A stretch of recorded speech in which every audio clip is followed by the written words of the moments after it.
Single dad fixes a stranger's bike. She revs into his life as a billionaire luxury car empire CEO. The woman who would change Jackson Miller's life forever arrived on a broken Ducati in the pouring rain, 5 minutes before closing time. Jackson checked his phone. Emma's after-school program ended 15 minutes ago. "My future depends on this bike running by morning," the rain-soaked stranger commanded, platinum credit card already extended. Jackson spotted something unusual on her custom jacket, a familiar logo he'd only seen in magazines. He fixed the fuel regulator with masterful precision. "No charge. Pay it forward someday." Her eyes narrowed. "I always repay my debts, Jackson Miller," she whispered, memorizing his name before vanishing into the storm. 3 days later, his garage door opened to reveal, "Want to know what happened next? Hit the like button, subscribe to our channel, and comment where you're watching from to find out how this chance encounter changed everything." "Dad, the toast is burning again!" Jackson Miller jerked awake at his daughter's voice, nearly knocking over his coffee mug. Morning sunlight streamed through the worn curtains of their modest apartment kitchen as 8-year-old Emma, still in mismatched pajamas, rescued blackened bread from the toaster. "Sorry, Em," Jackson said, rubbing his eyes. He'd been up until 2 a.m. fixing Mrs. Henderson's ancient Buick, a loyal customer who always paid but could never pay much. "Chef Jackson is having an off day." "It's okay. I like it crispy," Emma lied, scraping char from the bread with practiced movements. She'd gotten good at pretending things were fine.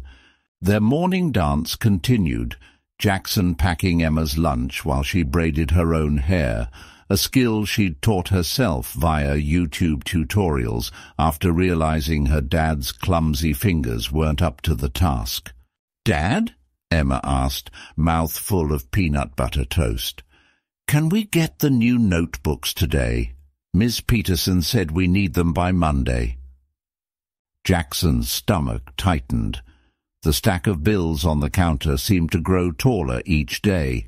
Electric notice, second warning, rent, already 5 days late, and the garage insurance premium he couldn't afford to miss.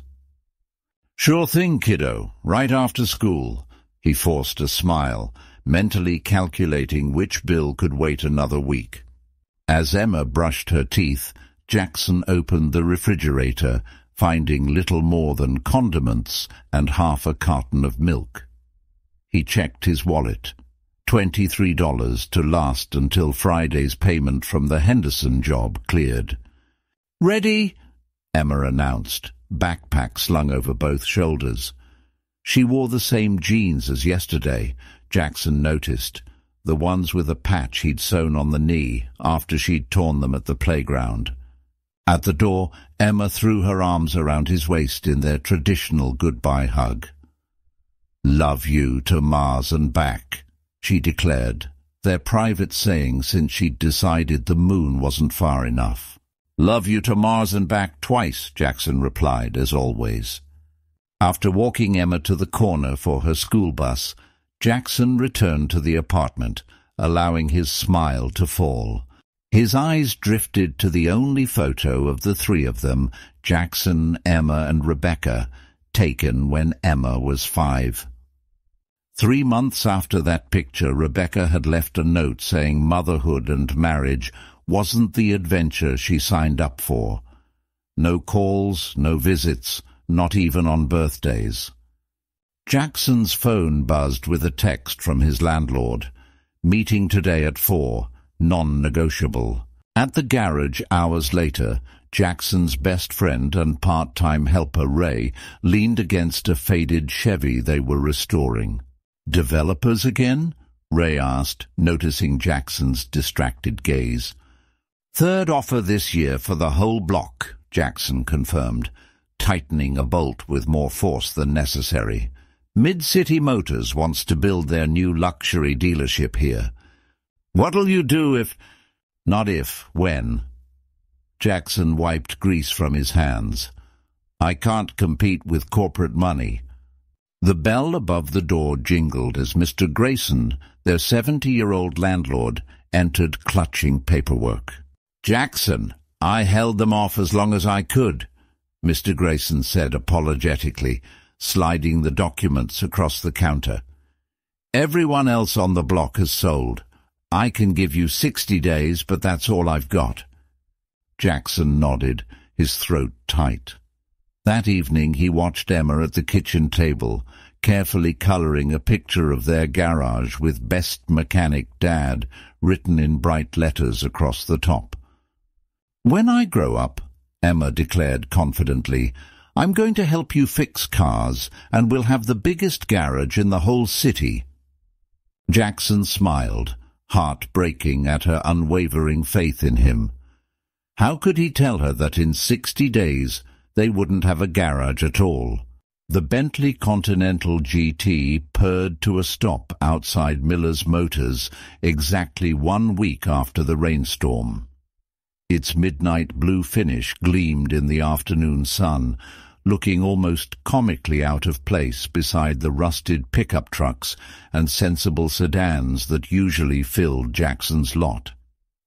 "Ray, you see that?" Jackson whispered, abandoning the timing belt he'd been replacing. Ray let out a low whistle. "That car costs more than this entire building." The driver's door opened, and Jackson's breath caught. The woman from the storm emerged, but transformed. Gone was the rain-soaked motorcyclist. Today she wore a tailored charcoal suit, her dark hair swept into an elegant updo, sunglasses that probably cost more than his monthly rent perched on her nose. "Mr. Miller," she said, removing the glasses with manicured fingers, "I was hoping you'd be in." Jackson wiped his hands on a shop rag, suddenly conscious of the grease under his fingernails. "The Ducati giving you trouble again?" A smile played at the corner of her mouth. "No, your fix was perfect. I actually came about something else entirely." She extended her hand. Olivia Blackwood, CEO of Blackwood Luxury Automobiles. Jackson's hand froze mid-handshake. Blackwood was a name everyone in the industry knew, the fastest-growing luxury car brand in the country, famous for custom builds that made even Rolls-Royce owners envious. "The Olivia Blackwood," Ray blurted from behind him. "Last time I checked," she replied with practiced charm. Jackson's mind raced. "You were on a Ducati in a rainstorm. Why would—" "Dad! Dad! You won't believe what happened at school today!" Emma's voice rang out as she burst through the garage's side door, backpack bouncing. She skidded to a stop at the sight of the visitor and the magnificent car. "Whoa!" "Hello there," Olivia said, her corporate demeanor softening as she crouched slightly to meet Emma's eye level. "You must be Emma. Your dad mentioned you." "He did?" Emma glanced between them, curiosity blooming across her face. "Are you Dad's girlfriend?" Jackson choked. "Emma!" Olivia laughed, a genuine sound, unlike the polished chuckle she'd offered earlier. "No, your dad helped me last week when my motorcycle broke down. I was in quite a hurry." "A motorcycle?" Emma's eyes widened with new appreciation. "Dad says those are dangerous, but also really cool." "Smart man, your father," Olivia nodded, "and he's right on both counts." Ray appeared at Emma's side. "Hey, Squirt, want to help me organize those new parts that came in? There might be a soda in it for you." Once Emma was out of earshot, Olivia's expression turned serious. "The night we met, I was racing to a meeting that would determine whether I could acquire my biggest competitor. The board was ready to vote against me, claiming I lacked vision for our mechanical division. That's why you needed the bike fixed so urgently," Jackson realized. Yes, Because of you, I made it there with 2 minutes to spare, presented my case, and closed the deal. Her eyes met his. I always repay my debts, Jackson Miller. Jackson shifted uncomfortably. I told you, no payment necessary. I'm not here with a check, Olivia replied, leaning against her Bentley. I'm here with an opportunity. When you fixed my bike, you diagnosed and solved a problem in minutes that 3 other mechanics had missed entirely. She glanced around the garage, noting the foreclosure notice poorly hidden beneath a calendar. I've been watching your work, Jackson. I need someone with your particular talents for something much bigger than a roadside repair. This is your security badge. The blue line leads to the executive floors, yellow to the design studios, and red to the private garage. The HR manager, Taylor, was it, spoke with rehearsed precision as he led Jackson through the gleaming glass atrium of Blackwood Motors headquarters. Jackson tugged at his new button-down shirt, the stiffest, cleanest piece of clothing he'd worn since Emma's kindergarten graduation. Emma skipped alongside him, wide-eyed at the fountain in the lobby where actual silver coins glittered beneath the water. Is that real money? Why would people throw away money? Emma asked, loud enough to turn heads. Jackson squeezed her shoulder gently. Indoor voice, Em. Actually, Olivia's voice came from behind them. It's for charity. Every coin goes to our foundation for automotive education scholarships. She appeared in a cream-colored suit that probably cost more than Jackson's monthly income, yet somehow managed a genuine smile for Emma. Some people believe it brings good luck. Does it? Emma asked seriously. Well, Olivia crouched down conspiratorially. I threw in a penny before my first big deal, and now I'm CEO. So maybe? Emma nodded sagely, then dug into her pocket, producing the quarter Jackson had given her for her emergency phone call stash. Before he could stop her, the coin splashed into the fountain. Emma, that was for... It's okay, Dad. I'm wishing for something really important. Taylor cleared his throat. Miss Blackwood, the board is waiting in conference room A. Of course. Olivia straightened, her CEO mask sliding back into place. Jackson, the private garage is fully equipped. Conrad will show you everything. She glanced at Emma. And the break room has excellent cookies, I'm told. The private garage was nothing like Jackson's humble shop. Pristine white floors reflected LED lighting. Specialized tools hung in perfect alignment on shadow boards. Diagnostic equipment worth more than his entire business hummed quietly in the corner. Conrad, a silver-haired man with impeccable posture, eyed Jackson's worn work boots. Ms. Blackwood mentioned you have unorthodox methods. I fix things, Jackson said simply.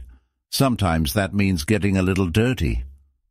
Emma had already discovered the staff kitchen, returning with a chocolate chip cookie the size of her palm. Dad, they have a soda machine that gives drinks for free. A young woman in designer glasses smiled at Emma. That's Bianca from marketing, Conrad explained. We don't typically have children in the building. I'm not a children, I'm just one child, Emma corrected, crumbs tumbling down her shirt. Bianca laughed genuinely. She's got you there, Conrad. As Conrad continued the tour, Jackson noticed the sidelong glances from employees in tailored suits, their whispers barely concealed. Near the elevator, 2 men in matching navy blazers with Blackwood pins on their lapels stared openly. That's him? The mechanic she's so excited about? Hudson's boy says he's from that garage she's demolishing for the new showroom. Jackson kept his eyes forward, years of practice hiding his discomfort. After lunch, where Emma announced to the entire executive dining room that the fancy sandwiches needed way more peanut butter, Conrad led them to a private section of the garage. Ms. Blackwood requested you start with these special projects. He gestured to a row of covered vehicles, then checked his watch. I have a meeting. The diagnostic tablets are calibrated to our specifications. As Conrad's footsteps faded, Jackson pulled back the first cover, revealing a gleaming Aston Martin. Nice, but nothing he hadn't seen before. The second was a half-disassembled Porsche, more interesting. But at the third vehicle, his heart actually stopped for a moment. "Dad, you okay?" Emma tugged at his sleeve. Beneath the cover sat a 1969 Triumph Bonneville motorcycle, its once elegant lines now dulled by decades of neglect. The rare Sherwood green paint was barely visible beneath layers of grime, but Jackson would recognize that distinctive fuel tank and frame anywhere. "This is..." His voice nearly broke. "This is the motorcycle my grandfather taught me to ride on. Same year, same model, same color. You like motorcycles too?" Olivia's voice came from behind them.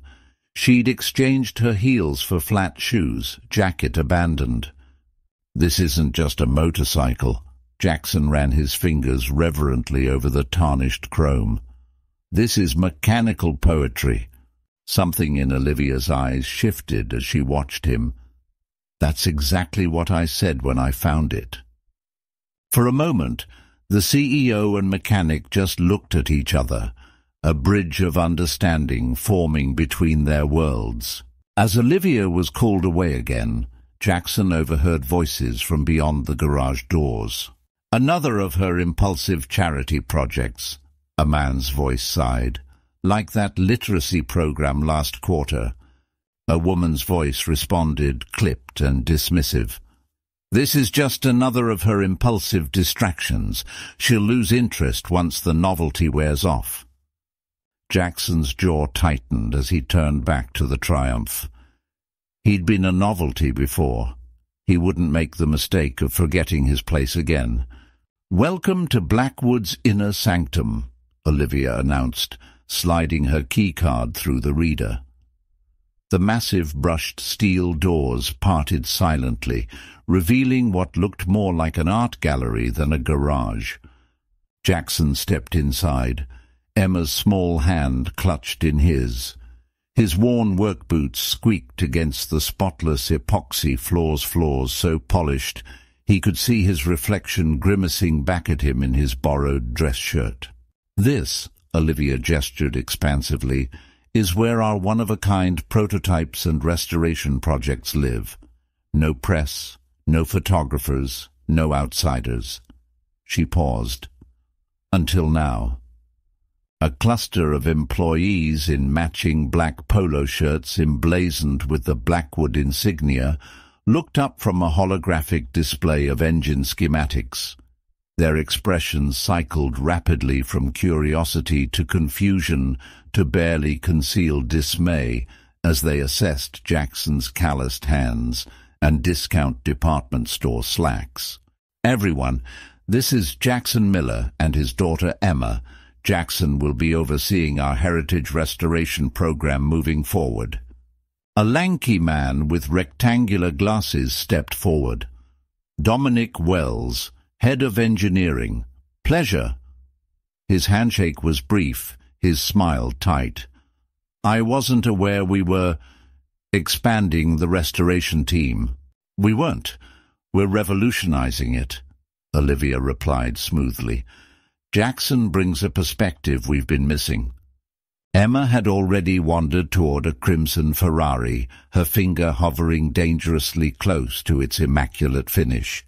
"Dad, this one looks like Lightning McQueen." Jackson lunged forward.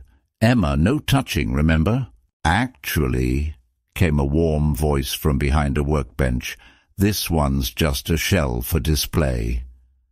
A woman in her 50s with silver-streaked hair and oil-stained fingernails approached. I'm Margaret, the only person here who actually gets their hands dirty. She winked at Emma. Want to see something really cool? While Margaret showed Emma a miniature working engine model, a silver-haired executive in a tailored suit approached Olivia, speaking in hushed tones that Jackson pretended not to hear. The board meeting is in 20 minutes. Harrison is challenging the Q3 projections and the Shanghai expansion timeline. Tell them I'll be there, Victor. I just need to show Jackson his first project. Victor's gaze flicked dismissively toward Jackson. Yes, the mechanic experiment. Olivia's smile remained fixed, but her voice cooled several degrees. The restoration program will generate 8 figures in our heritage division, Victor. Hardly an experiment. As they moved deeper into the facility, Emma's voice echoed through the cavernous space. Our apartment could fit in that trunk. Several technicians suppressed smiles while others exchanged uncomfortable glances. Jackson felt the familiar weight of not belonging press against his chest. The tools here probably cost more than his entire shop. Hell, the air probably cost more. It smelled of leather conditioner and money rather than the honest grease and gasoline he knew. And this, Olivia said, approaching a canvas-covered form in a separate alcove, is your first project. She pulled the cover away with a practiced flourish. Jackson's carefully maintained professional facade cracked. Holy! He caught himself, remembering Emma nearby. Smokes.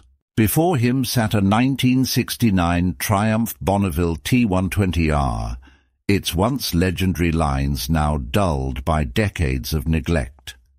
The rare royal burgundy paint peeked through layers of oxidation and grime. It's been sitting in a collector's garage in Monaco for 30 years, Olivia explained. He refused to sell to anyone but Blackwood. Jackson circled the motorcycle reverently. The '69 Bonneville had the most perfect balance of any bike ever made. The way the 650cc engine sat in the frame, the rake of the forks. He trailed off, suddenly self-conscious about his enthusiasm. But Olivia was watching him intently, something soft in her expression. That's exactly what I told the board when I acquired it. They thought I was overpaying.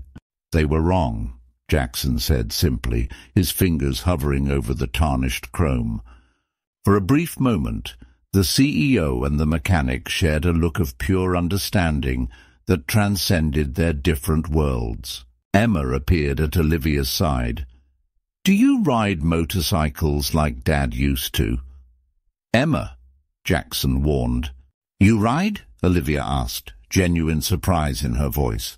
Used to, before... Jackson's eyes flicked to Emma. Before priorities changed. Something unreadable crossed Olivia's face before her assistant appeared, tablet in hand. Ms. Blackwood, they're waiting. Right. The personal moment vanished as Olivia's professional mask slid back into place. Conrad will show you everything else you need.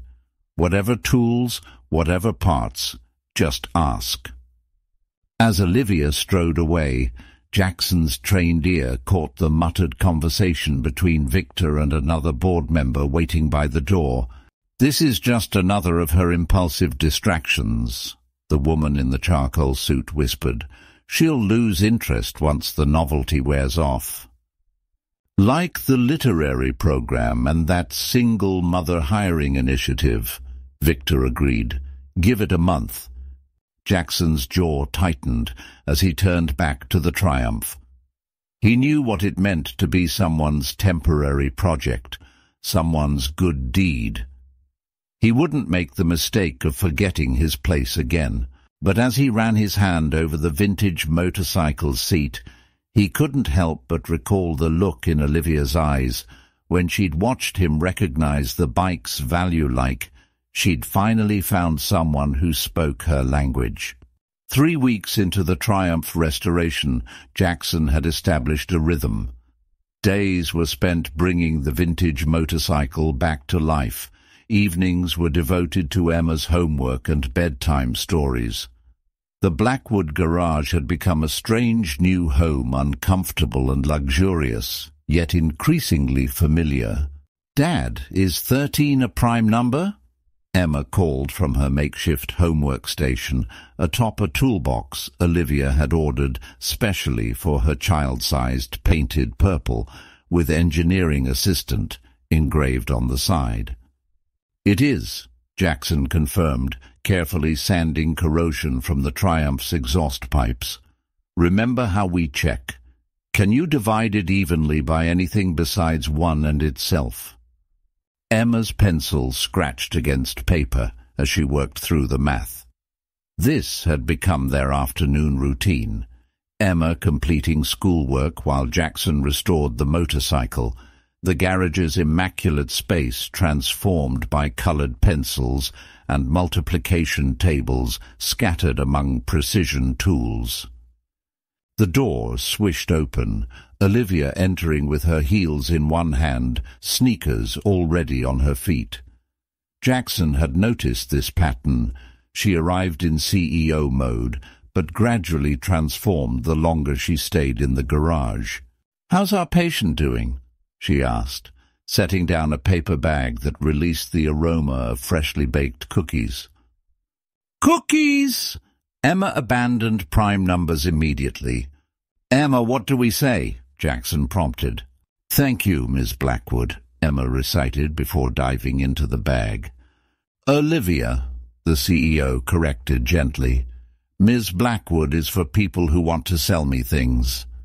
Jackson gestured toward the motorcycle frame, now stripped to bare metal.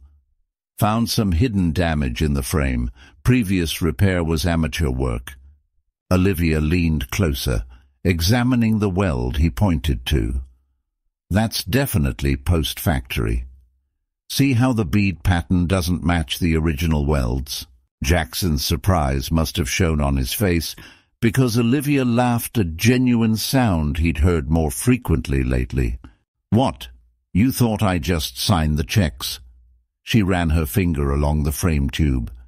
"This stress fracture, it's right where the torque from the engine would transfer through in a hard acceleration." "How do you know about stress fractures in motorcycle frames?" Jackson asked, genuinely curious. Olivia's eyes flicked to Emma, now absorbed in her cookies and math problems. She lowered her voice. "Can you keep a secret?" "Depends on the secret. I race, weekends, amateur circuit outside the city." She smiled at his expression. Not exactly on brand for the Blackwood CEO image. The board would have collective heart failure. Jackson whistled low. "What do you ride?" "Custom Ducati Panigale V4R. Tuned it myself." Pride colored her voice. "Engine stock mostly, but I modified the intake and remapped the ECU." "Now you're just showing off," Jackson teased, surprising himself with the easy banter. When had that started happening? Later that evening, after Emma had fallen asleep on the leather couch Olivia had installed in the corner of the garage, Jackson and Olivia sat surrounded by vintage parts catalogues and takeout containers. "My father taught me everything about motorcycles," Olivia said quietly, twirling a screwdriver between her fingers. "He built Blackwood from nothing, but his passion was always the machines themselves. Sundays were sacred, just him and me in the garage." The fluorescent lights hummed softly above them as Jackson listened. "When he died 5 years ago, I inherited everything, the company, the pressure, the expectations.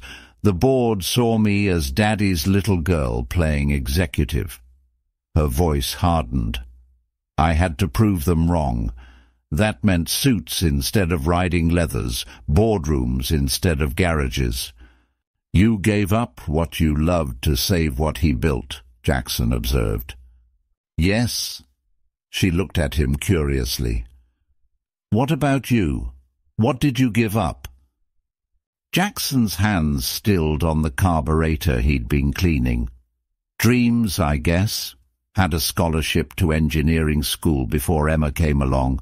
Then her mother decided family life wasn't for her when Emma was 5. "She left?" Olivia asked softly. "Note on the kitchen table. This isn't the adventure I signed up for. 3 years ago. No calls, no visits." "Emma seems remarkably well adjusted," Jackson shrugged. "Kids are resilient, and I promised myself she'd never feel unwanted, even if it meant garage work instead of engineering degrees." Olivia considered this. "You know, the best engineers I've met learned from doing, not from textbooks." Their eyes met, mutual respect blooming in the silence between them.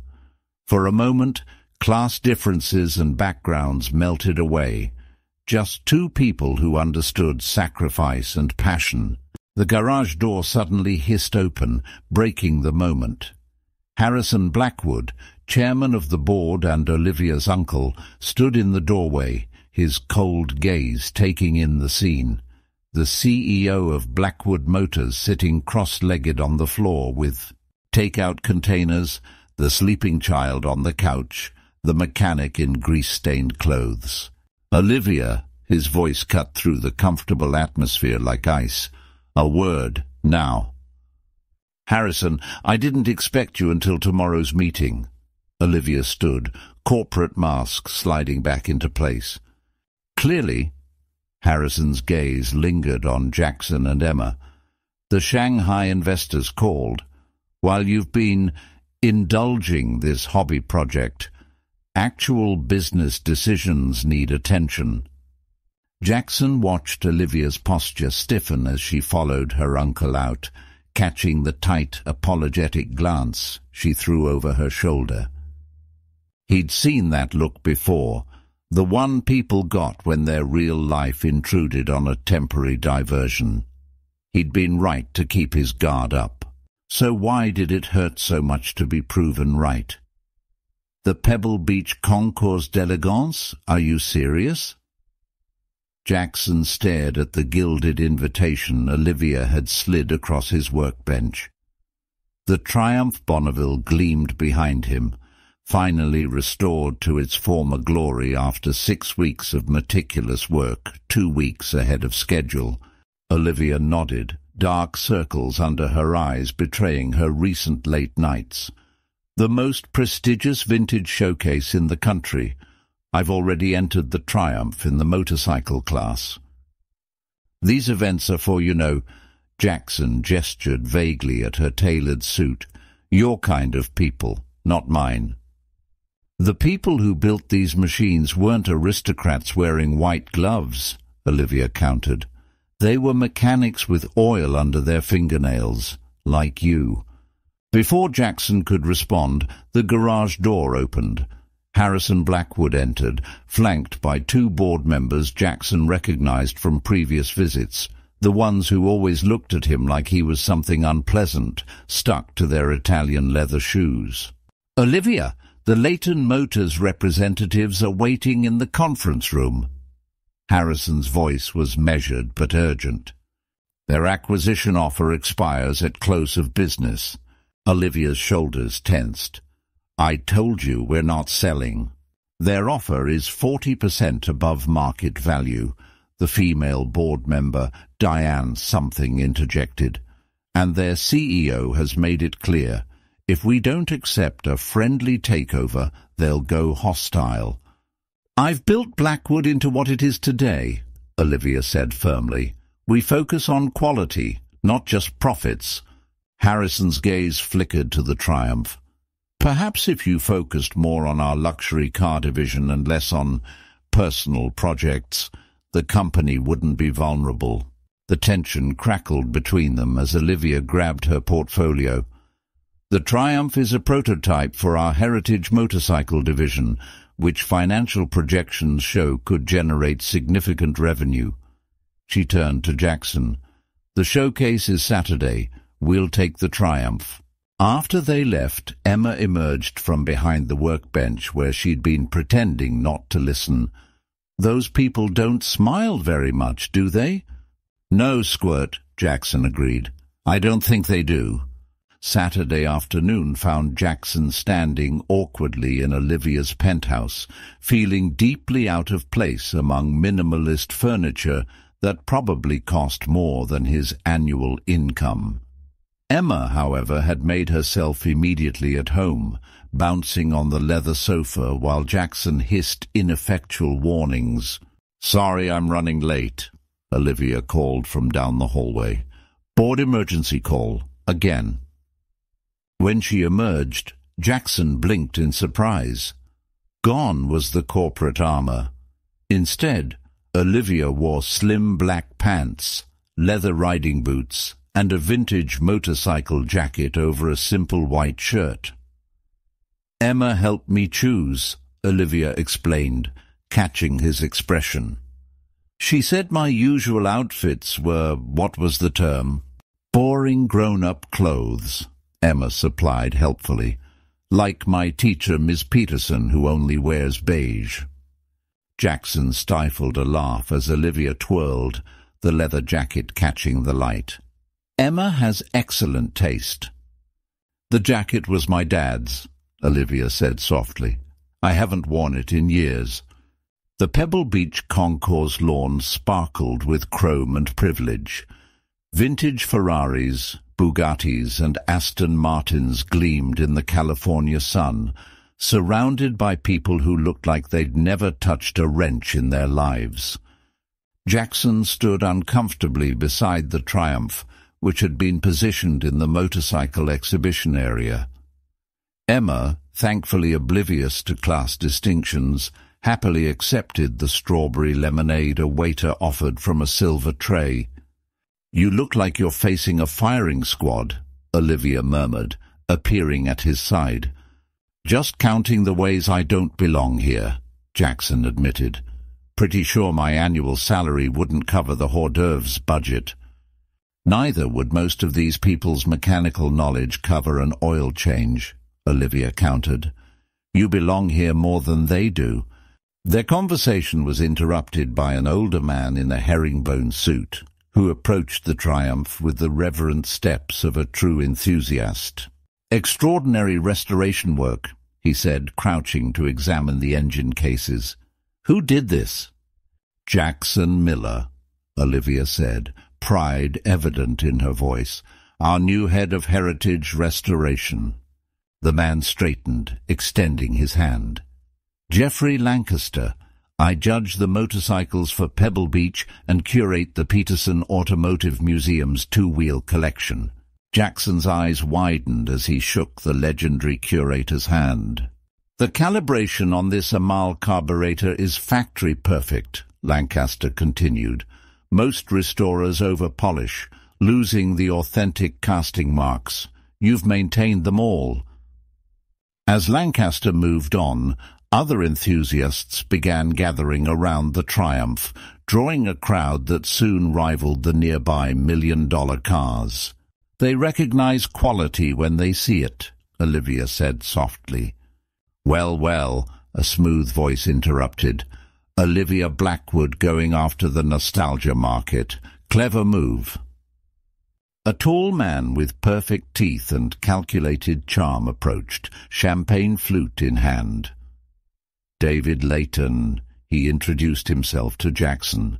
"Layton Motors." "The company trying to buy yours," Jackson said bluntly. "Merge is the preferred term." Layton's smile didn't reach his eyes. "I'm impressed with your marketing strategy, Olivia.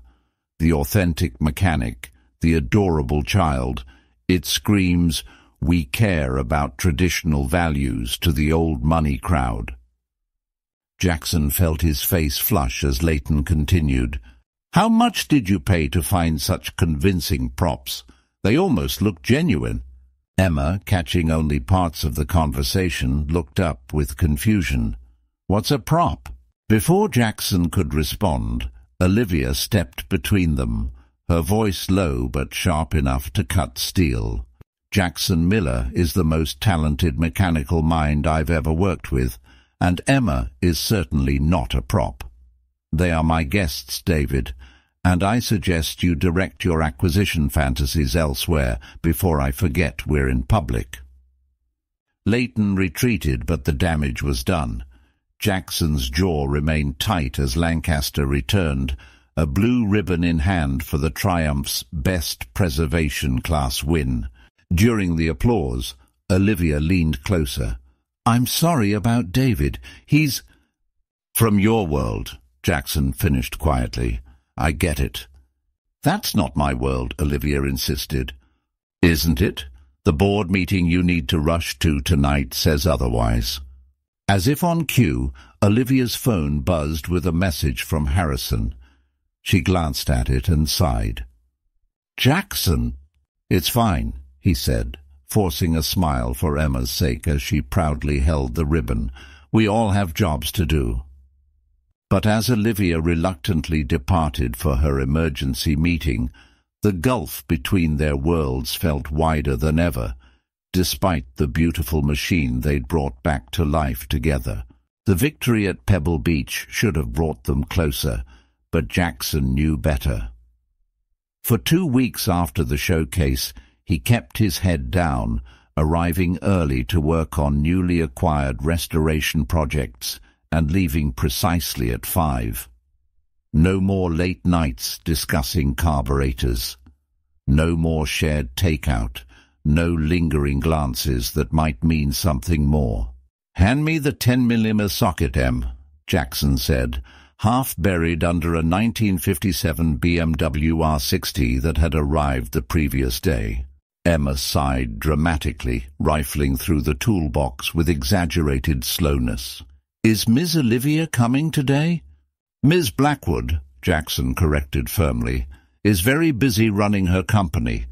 "She hasn't visited in 10 days, Emma said, counting on her fingers. "That's a whole 2 weeks almost." Jackson slid out from under the motorcycle, wiping grease from his hands. "That's how it works, kiddo. People like her have important things to do.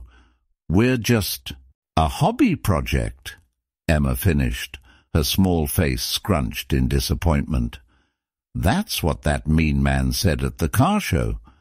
Jackson winced. He'd tried to shield Emma from Leighton's cutting remarks, but she had always been perceptive beyond her years. "I miss our cookies with her," Emma added quietly. "She laughs at my jokes, not like your fake laugh when you're thinking about something else." "I do not fake laugh," Jackson protested, then immediately demonstrated exactly the half-hearted chuckle Emma was referring to. He sighed. "Look, Em, sometimes people come into our lives for a little while, and then they have to go back to their real lives. Remember how Miss Peterson had that student-teacher last year? But Miss Olivia isn't a student-teacher, she's our friend." Emma's logic, as usual, was both simple and devastating. Before Jackson could formulate a response, Conrad appeared at the garage entrance. "Mr. Miller, I need to relocate some items from storage. Miss Blackwood asked me to organize her father's collection for possible auction." Jackson nodded stiffly, returning to the BMW as Conrad wheeled in several plastic storage containers labeled JB Personal. 3 hours later, Jackson found himself alone in the garage, Emma having been picked up by Ray's wife for a playdate. As he cleaned his tools, his elbow knocked against one of Conrad's containers, spilling its contents across the floor. "Damn it," he muttered, crouching to gather the scattered items, mostly old motorcycle magazines and parts catalogues. As he stacked them, a leather-bound photo album fell open. Jackson froze at the image revealed. A young girl, maybe 10 years old, with unmistakable dark eyes and a gap-toothed smile, perched on a vintage Harley-Davidson knucklehead. Behind her stood a man with the same eyes, his arm around her shoulders, both of their faces smeared with engine grease and pure joy. He turned the page. The same pair, working on the motorcycle together. Another showed the girl proudly holding a wrench almost too big for her small hands. Each photo captured a moment of shared passion, the bond between father and daughter evident in every frame. On the final page, a handwritten note, "To my Livy remember in the garage, we're exactly who we're meant to be. Love, Dad." Jackson closed the album carefully, something tight and aching in his chest. The next afternoon, Emma burst into the garage clutching a large piece of poster board. "Dad, I need pictures for my family tree project." And Ms. Willows said we can include important people even if they're not really family. Jackson looked up from the mysterious tarp-covered frame he'd been working on after hours. "That sounds great, Em, but I'm kind of in the middle of something. Can I put Miss Olivia on my family tree in the important people section?" Jackson's hands stilled on his wrench.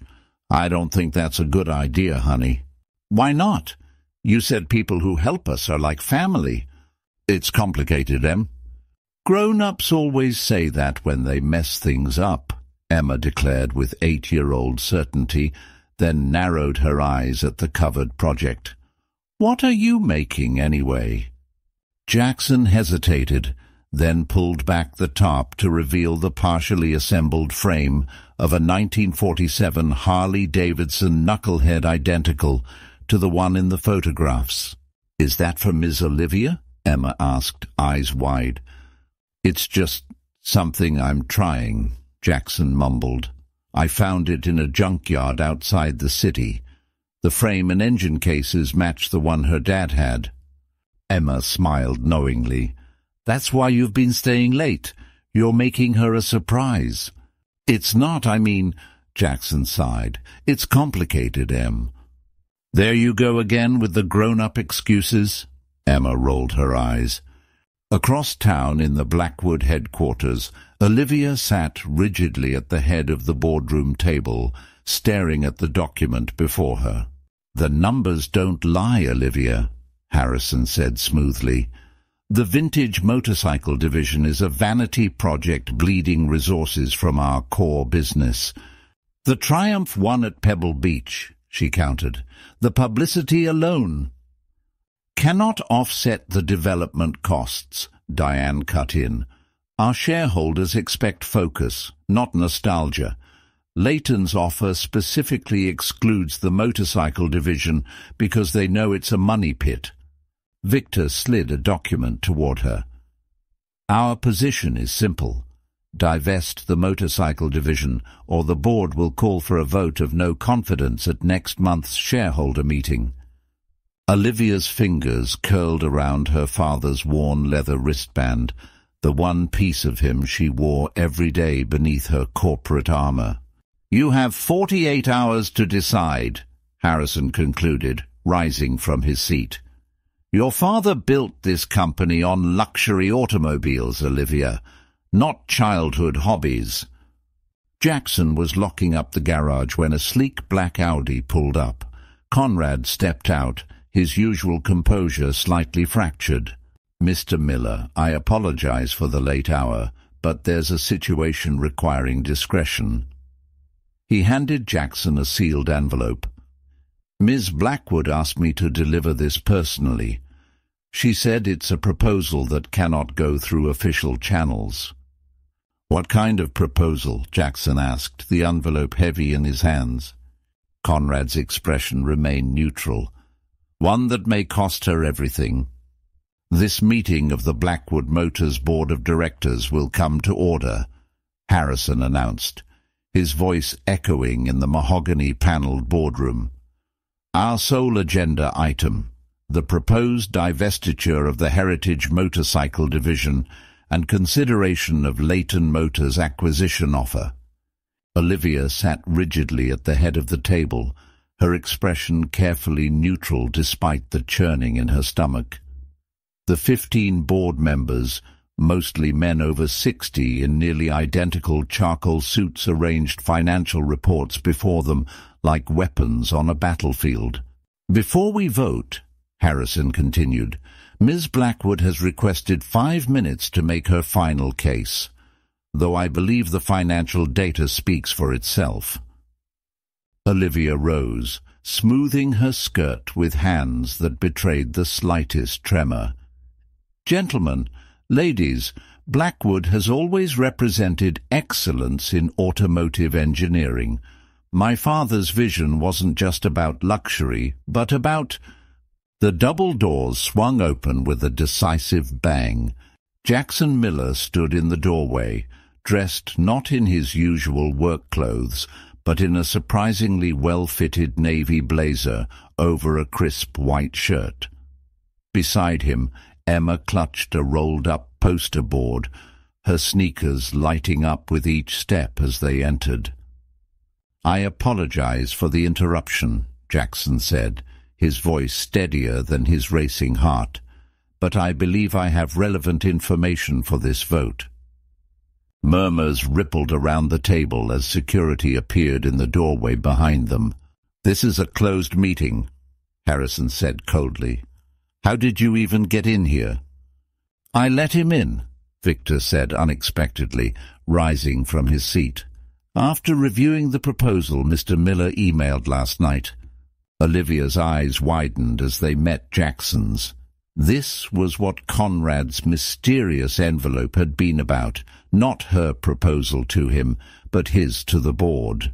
"You have exactly 2 minutes," Harrison conceded, glancing at his watch. Jackson nodded, motioning to Emma, who proudly unfurled her poster board, not a child's school project, but a professional-looking market analysis with colorful graphs and projections. "Blackwood's heritage isn't just in 4 wheels," Jackson began, his voice gaining confidence. "It's in engineering excellence. The vintage motorcycle market has grown 31% annually for 5 years, but its fragmented no-luxury automotive brand has claimed the premium segment." Emma pointed enthusiastically to each chart as Jackson continued. "Blackwood already has the facilities, the name recognition, and the engineering expertise. What the motorcycle division needs isn't divestiture, it's integration.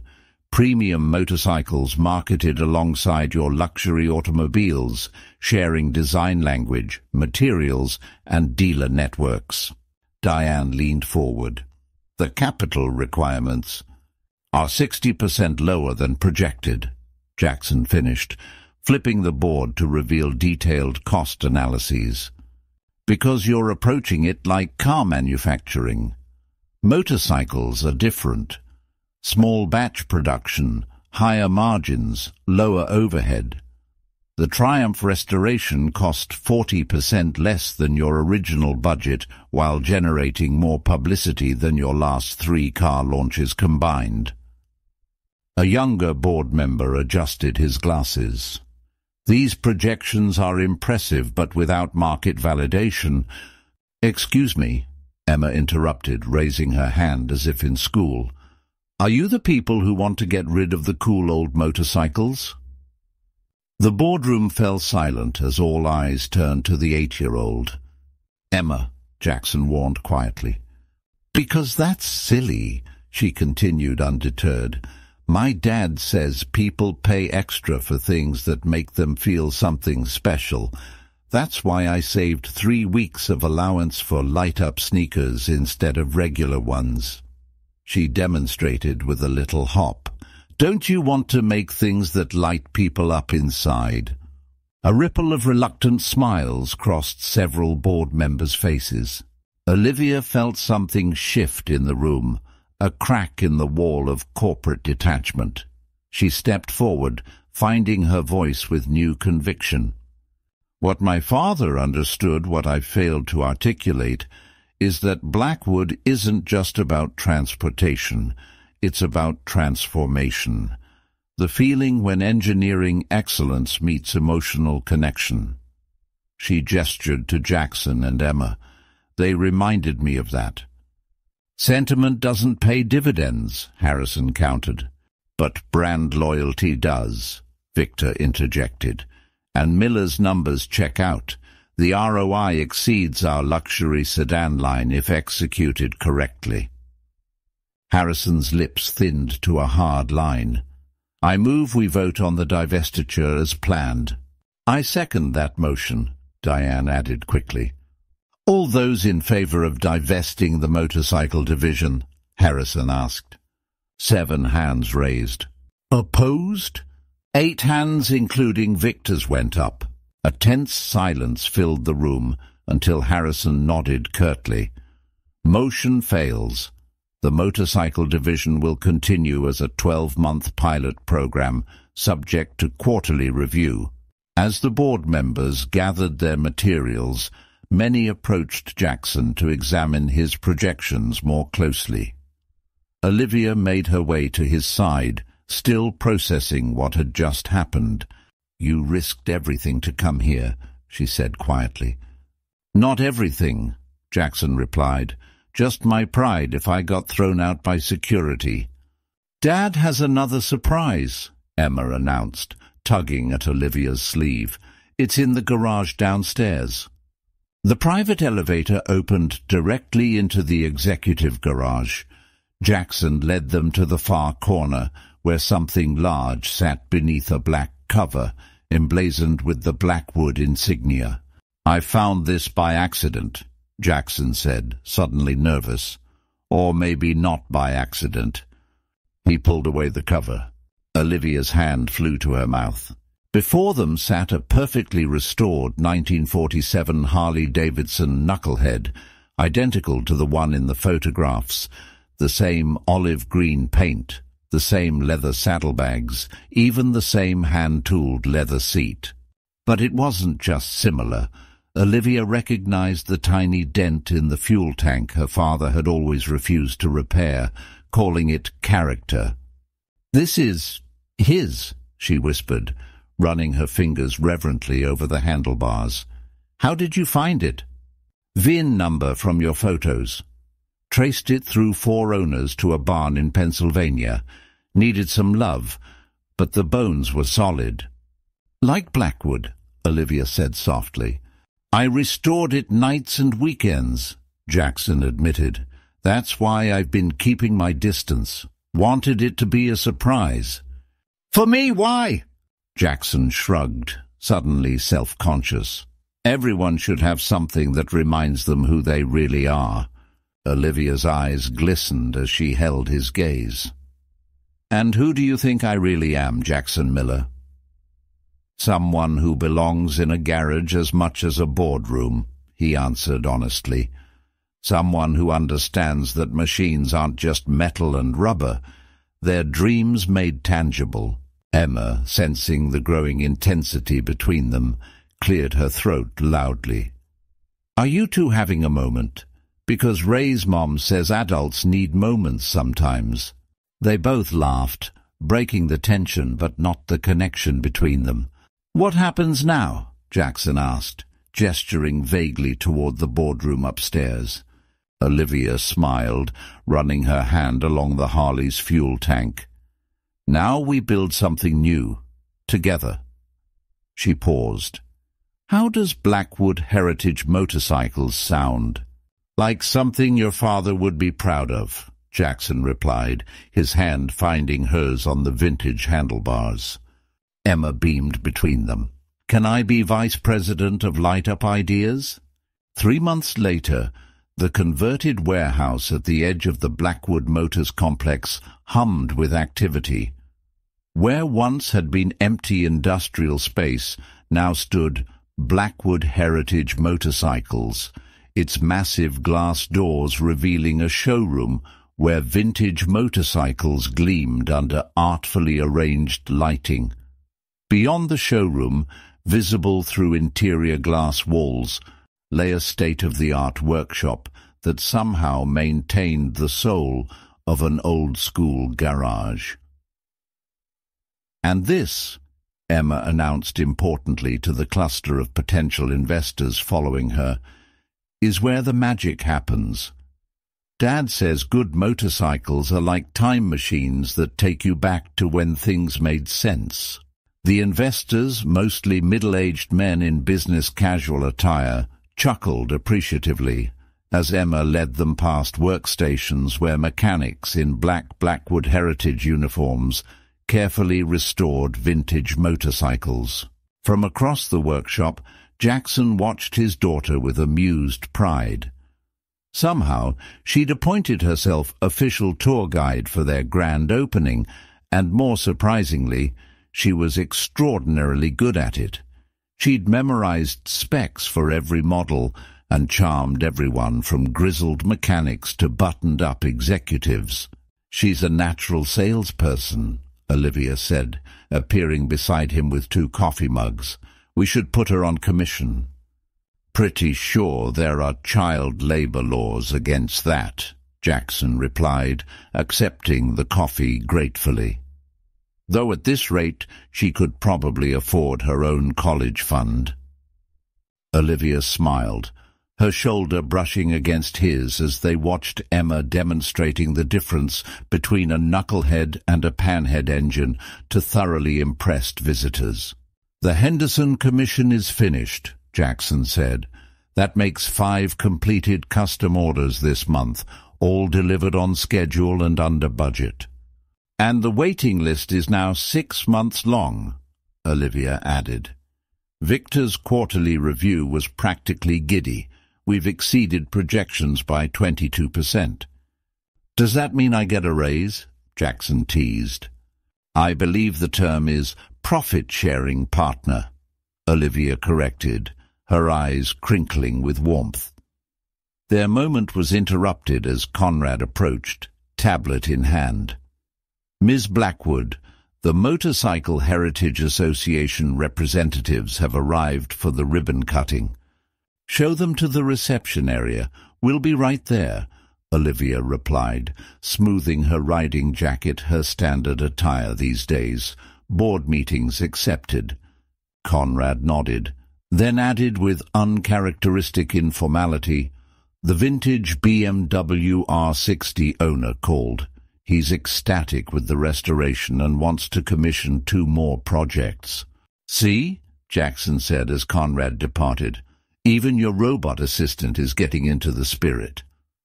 "He asked about leather riding gloves yesterday," Olivia confided. "I think we're corrupting him." The afternoon ribbon-cutting ceremony blended both worlds seamlessly. Motorcyclists in leather mingled with corporate executives in suits, united by their appreciation for mechanical artistry. Harrison had even made a brief appearance, his grudging congratulations feeling like victory. As evening approached and the last guests departed, Emma sat cross-legged on a workbench, counting the business cards she'd collected. 23 potential customers, she announced. "That's what Dad calls leads." "Impressive networking, Ms. Miller," Olivia said seriously. Emma studied Olivia thoughtfully. "Are you and Dad going to get married?" Jackson, who had been organizing tools nearby, nearly dropped a socket wrench. "Emma! What? You smile different around her, all goofy-like, and she laughs at your not-funny jokes." "My jokes are very funny," Jackson protested weakly. "They're really not," Emma and Olivia replied simultaneously, then exchanged conspiratorial grins. Jackson shook his head, cheeks flushed. "Don't you have homework or something?" "Finished it. Ray's mom is picking me up at 7. Emma hopped down from the workbench. "That gives you guys 1 hour and 12 minutes for your date." "It's not a," Jackson began. "Actually," Olivia interrupted, "I was hoping your dad might take a ride with me. The Knucklehead and the Triumph need a proper test run before tomorrow's showcase." Jackson looked at her with surprise. Though Olivia had spoken often about riding, they hadn't actually gone out together yet, always too busy with the business launch. "Ray's mom texted," Emma announced, checking Jackson's phone. She's running early. Be here in 10 minutes. Perfect timing, Olivia said. 20 minutes later, 2 motorcycles wound their way along the coastal road, the restored Triumph and the Knucklehead side by side, their engines harmonizing in the fading light. At a scenic overlook, they pulled over as the sun began its descent into the Pacific. I'd forgotten this feeling, Jackson admitted, removing his helmet. The freedom of it. Some things you never really forget, Olivia said, leaning against her motorcycle, just misplaced for a while. They stood in comfortable silence, watching the horizon blaze with orange and gold. Emma asked if I'm scared about all the changes, Jackson said finally. The new job, the new life, us. Are you? Olivia asked softly. Terrified, he admitted with a half-smile, but someone recently taught me about taking risks, about building something that matters. Olivia moved closer, her fingers finding his. Best business decision I ever made. Just business? He asked, his voice low. Not even close, she whispered, closing the distance between them. Sunday morning dawned clear and perfect. The private Blackwood test track, normally reserved for prototype sports cars, had been temporarily reconfigured into a gentle motorcycle course. Remember, easy on the throttle, Jackson instructed as he adjusted Emma's helmet. She sat proudly astride a child-sized Honda minibike that Olivia had sourced from a vintage collector-restored and safety-checked by Jackson himself. I know, Dad. You told me 16 times already. Emma rolled her eyes, then broke into an excited grin. Are we really doing this? Family ride day, Olivia confirmed, wheeling the Knucklehead into position. Every Sunday, non-negotiable. Like you and your dad used to do, Emma asked. Exactly like that, Olivia nodded, her eyes bright with emotion. Jackson mounted the Triumph, watching the two of them with a fullness in his chest he couldn't quite name. 3 motorcycles, 3 helmets, 3 intertwined lives that had seemed so separate just months ago. Ready? He called. Ready, they chorused. As they set off in formation around the gentle curve of the track, Jackson and Olivia flanking Emma protectively, he remembered something his father had told him long ago in their tiny home garage. Sometimes the most important repairs aren't to engines, but to hearts. As Emma's delighted laughter carried on the wind, and Olivia's eyes met his in the mirror with unmistakable joy, Jackson knew it was the truest thing he'd ever known.